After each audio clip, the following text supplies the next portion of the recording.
which I didn't know about so many things. Thanks to Dr. Sachin and Dr. Lalit Mohan, Dr. Dinesh Burani, whomsoever I can see, it's a great pleasure to get to deliver a talk in front of all these giants of country. I think it's a great opportunity for all of us as we interact on a day-to-day basis.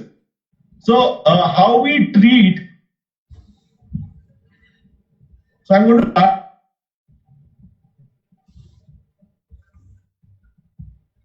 Okay, so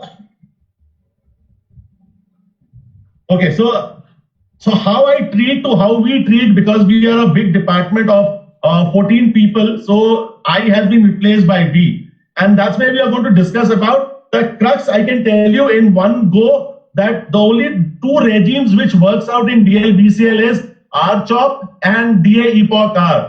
There's nothing. There's all rest is academic discussions which we are going to have to tell you and show you the data that how things looks like in today's world, which might not be a reality today, but some one fine day they might see the sunrise. So let's proceed ahead with this. So diffuse large B-cell lymphoma is a heterogeneous disorder.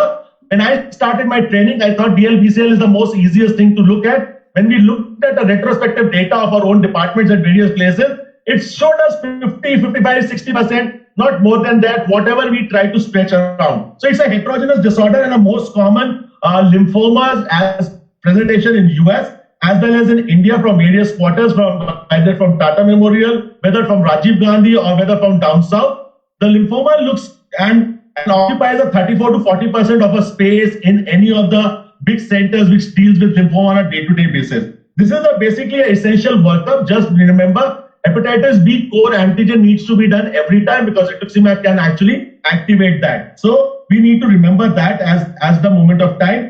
And rest is normal. We know about the PET scans, we know about the bone marrows, we know about the lumbar punctures. So I'm not going to dwell upon. The more important thing is, from morphological point of view, DLBCL has moved on to the molecular classification, and where it looks like GCB and ABC. I don't see these days NHL as a report, but yes, there are certain quarters in Uttar Pradesh still people come with an NHL diagnosis. I would say the country has to move on to make the correct diagnosis by making immunohistochemistry more available to medical colleges and so on and so forth.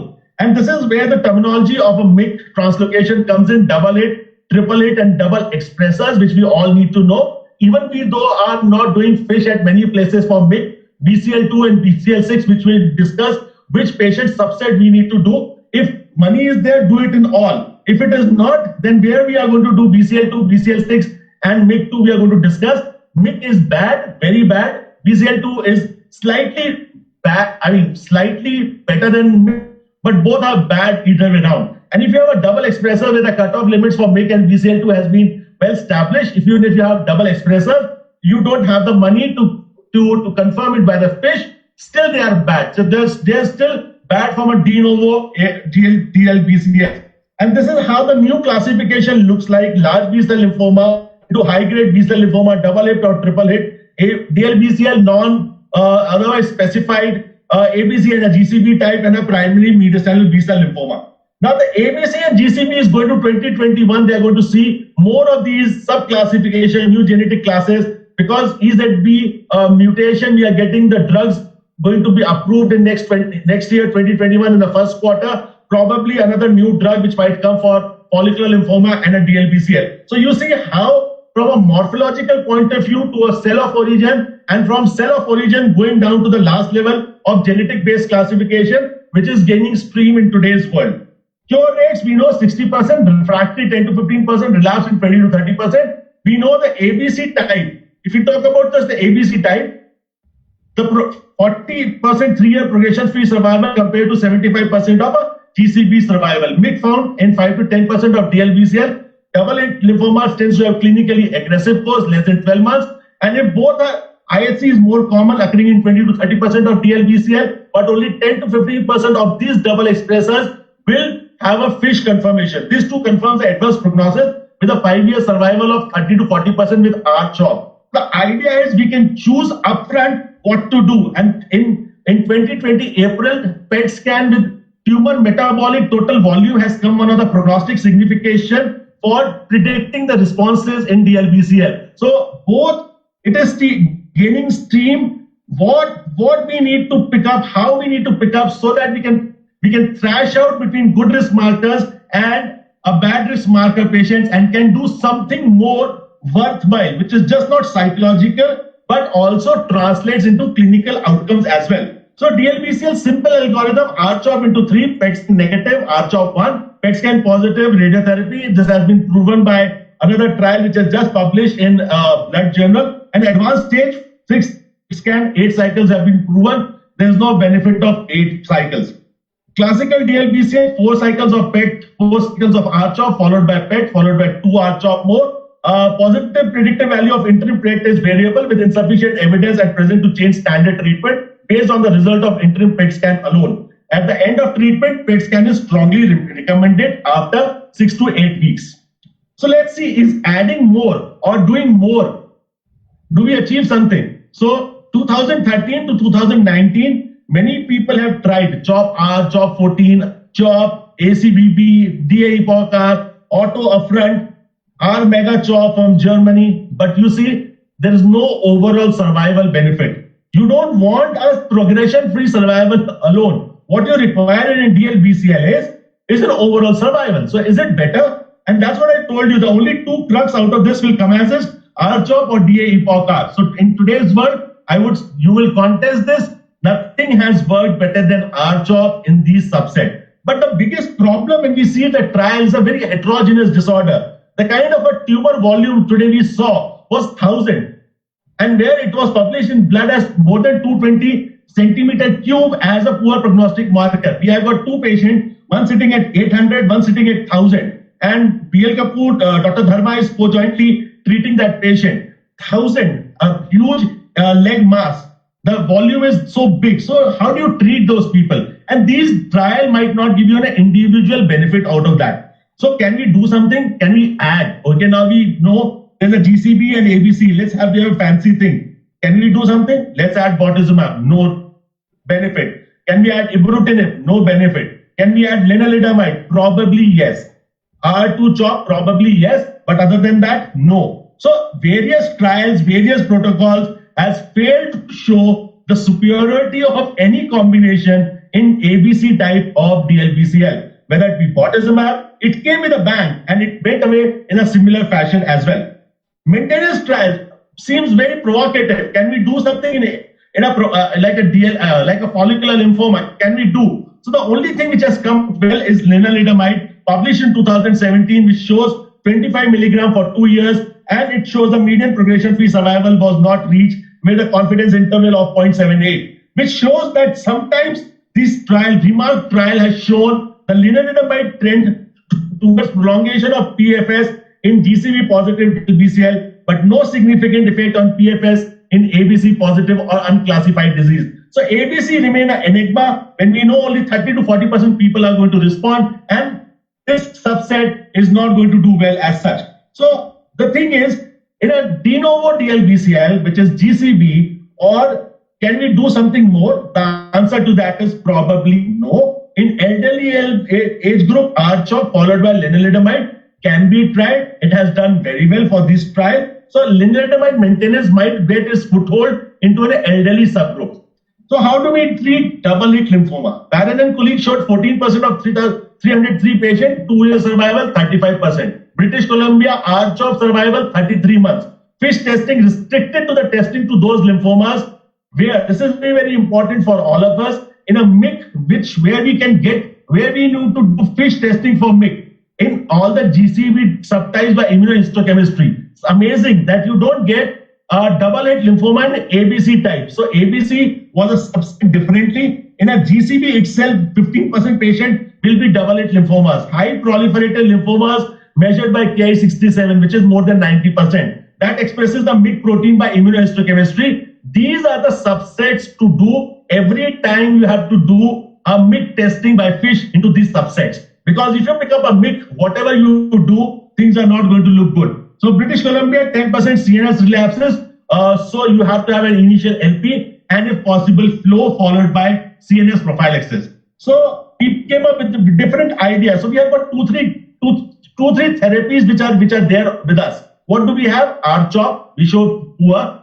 Could we do something more? Codox, IVEC followed by Auto, 44% at 2 years. SWOG, 9704 trial, R-CHOP plus Auto, no benefit. MD Anderson, 129 patients, which was treated with R-CHOP, R-EPOCH and R-Hyper-CVAD.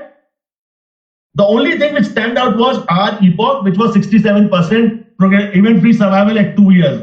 BC less than 80 years now is DA-EPOCH-R with CNS prophylaxis with limited stay with normal LDH, probably R-CHOP plus radiotherapy. For relapses, the only thing which works is CAR T-cell. In Indian context, CR, if the patient relapses followed by CR, if you can achieve a CR by RHAP or RICE followed by allo transplant or whatever worth it is, in an auto transplant arm, the survival was 0% at 2 years. So outcome is definitely shown to be better with DA-EPOCH-R. So first, DA-EPOCH-R gains its foothold into basically into a high-grade DLBCLs where there's a double hit or a triple hit. Patient HIV, yes, R-EPOCH is better than R-CHOP. Concomitantly with CAR-T, antiretroviral therapy needs to be done. Primary mediastinal B-cell lymphomas, patient treated with primary mediastinal DA-EPOCH-R, again event-free survival as 87%. No doubt about it. In this subset, it is different from the rest of the Hodgkin's and the DLBCS because it expresses PD-1 and the Pembro tends to work very well. So if you remember, in which all subset the PD-1 inhibitors tends to work very well is testicular lymphomas, CNS lymphomas, and primary mediastinal B-cell lymphoma. So R2 CHOP, this is where the data. So now it is very interesting. So I'll show you some combinations of various fancy combinations with CHOP, R-CHOP. R2 CHOP is lenalidomide being added. If you see the A column, where there's a blue line shows a GCB versus ABC type, non-GCB type, way different. If you see the similar thing on a B, the yellow line has been shifted across up to the GCB level. So if you just see this line, there was a curve, but there was a huge difference. Now this whole curve, the whole curve in a non-GCB arm has pushed up. It has gone up by 30% up. So it means R2 CHOP was doing something at least in ABC type of DLBCL when used upfront. Similarly, the overall survival was down for a non-GCB type. It almost reaches or becomes better than the GCB type when we are using R2 CHOP. So ABC probably, if you can't use DA-EPOCH-R, then R2 CHOP can become the standard of care as such. And this is a very provocative data. So you see the curves actually shifting up. When we talk about daratumumab similarly shift the curves all up, whether it be standard risk or high risk, but it might not be able to overcome the high risk cytogenetics. In this subset, R2 CHOP becomes probably could gain a foothold for ABC type of DLBCLs. R2 SMART phase 2 trans trial for ibrutinib, lenalidomide and rituximab based therapy, which is called RI, which has been utilized in this subset. Overall response of 86% going up to 100%, but the majority of responses were in ABC type of patients. So TT time to progression with RLI prolonged compared with historical results for R-CHOP plus ibrutinib and lenalidomide. Progression-free survival of 94% at 1 year for patients with double expressor DLBCLs and other patients. So what is more important is all this has gained foothold in ABC type of DLBCLs. So SMART conclusion was non-GCB type DLBCLs tends to do very well. So this could be utilized, but it's still a phase 2 trial. But if you are relapsing after a R-CHOP therapy, then probably you can utilize in a non-GCB setting.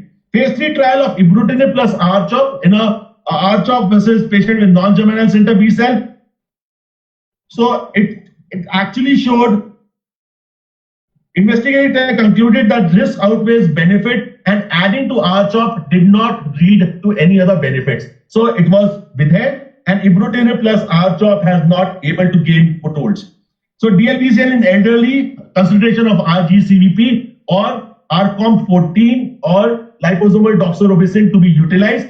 If you think of R-CHOP, adriamycin removed RCEOP, I don't think so that it works. We have got a 15 patient data. RCOP has not worked. The only thing which tends to work in elderly age group, probably who has got ABC type, is probably they require the anthracycline dose as well.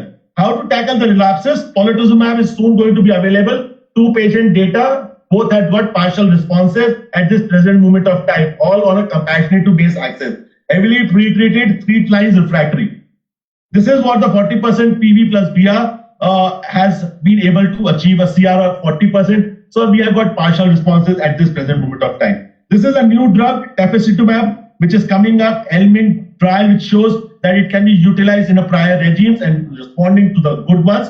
Mosunetuzumab, another bispecific antibody targeting CD3 and CD20. This is also soon going to be available because phase 1, phase 2 trials are ongoing. Relapse auto allo, if you relapses early within 1 year, if you have a high risk group, you have a young patient, you cannot achieve, you cannot able to collect the stem cells, probably you can go ahead and do the allo transplants.